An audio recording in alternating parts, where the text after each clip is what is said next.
बेटी एक बार चल के लड़के को देख तो लो। मेरा दावा है कि लड़का तुम्हें बहुत पसंद आएगा। बाला बहुत अच्छा लड़का है। हाँ हाँ बेटी, हम लोग तुम्हारे दुश्मन तो नहीं है। किसी अच्छे लड़के से ही तुम्हारी शादी करवाएंगे ना। आखिर तू हमारी इकलौती बेटी है। अच्छा ठीक है माँ, अब ज़्यादा भावुकतापूर्ण शब्दों का इस्तेमाल ना करो। मैं चलने के लिए तैयार हूँ। चलो फिर, बिना देर के हम सब चलते हैं। सभी बाला के घर पहुंचते हैं। अरे क्या बात है बहन जी, अभी तक आपका बेटा नहीं आया? जी बस आता ही होगा। तभी वहां बाला आता है। लो जी, आ गया मेरा बेटा। ये लोग तुझे देखने आए हैं और ये इनकी बेटी नम्रता है। बाला के सर पर बिल्कुल बाल नहीं होते। ये देख नम्रता और उसके परिवार वालों की आंखें फटी की फटी रह जाती है। ये तो टकला है। हे भगवान, माँ पिताजी, आप दोनों एक टकले से मेरी शादी करवाने वाले थे। अरे ये तो पूरा उजड़ा चमन है। देखो बेटी, इस तरह किसी का मजाक उड़ाना गलत है। किसी के बारे में इस तरह की बातें नहीं करते। बालों का क्या है, वो तो आते जाते रहते हैं। लड़का टकला है तो क्या हुआ, इंजीनियर है, अच्छा खासा कमाता है। आप चुप रहिए जी। इसकी तरफदारी इसलिए कर रहे हैं क्योंकि आपके भी सर पर बाल नहीं है। मैंने तो आपसे शादी कर ली, मगर मैं अपनी बेटी की शादी एक टकले से बिल्कुल नहीं करवाऊंगी। अरे ये क्या, कब से आप लोगों ने टकला टकला लगा रखा है? और माफ करना, तुम भी कोई हूर की परी नहीं हो। तुम लोग मेरे घर में आकर मेरी ही बेइज्जती कर रहे हो। निकल जाओ यहाँ से।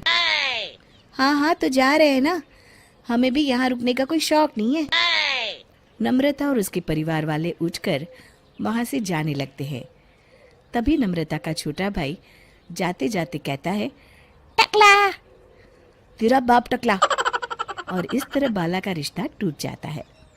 फिर एक दिन सड़क के किनारे एक आदमी घूम घूम कर कंधी बेच रहा होता है।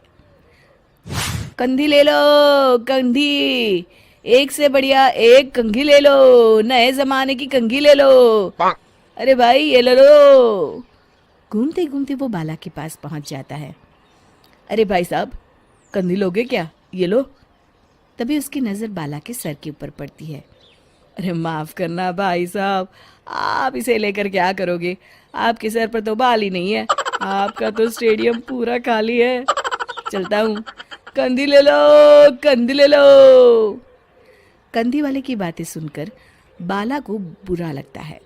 उस समय बाला को ऐसा महसूस होता है कि उसके लिए दुनिया में सबसे कीमती कोई चीज़ अगर है तो वो सिर्फ बाल है। बाला सड़क पर चलते हुए लोगों के बाल बड़े गौर से दिखता है। चलते चलते बाला एक मंदिर के पास पहुंच जाता है। हे भगवान, तुमने ये मेरे साथ क्या किया? थोड़े से बाल अगर मुझे दे देते तो तुम्हारा क्या चला जाता? सारी दुनिया मेरा मजाक उड़ाती है। अरे भाई, आज पहला इंसान देख रहा हूँ जो मंदिर आकर भगवान से अपने लिए बाल मांग रहा है। बेटा, भगवान ने तुम्हें सब कुछ तो दिया है, अच्छी सेहत है, अच्छी नौकरी है। लगता है तुम्हारी तबीयत ठीक नहीं है। घर जाओ, सब ठीक हो जाएगा। बाला वहाँ से चला जाता है। घर पहुंचकर बाला खाना खाता है और अपने कमरे में सोने के लिए चला जाता है। फिर सुबह जब बाला सोकर उठता है तो आईने के सामने अपने आप को देखकर हैरान हो जाता है। बाला के सर पर एकदम घने बाल आ जाते हैं। बाला खुशी से झूम उठता है। अरे ये तो चमत्कार हो गया, मेरे सर पर बाल आ गए। लेकिन ये हुआ कैसे? दोस्तों, अगर आप इस कहानी का दूसरा भाग देखना चाहते हैं तो हमें कमेंट करके ज़रूर बताएं।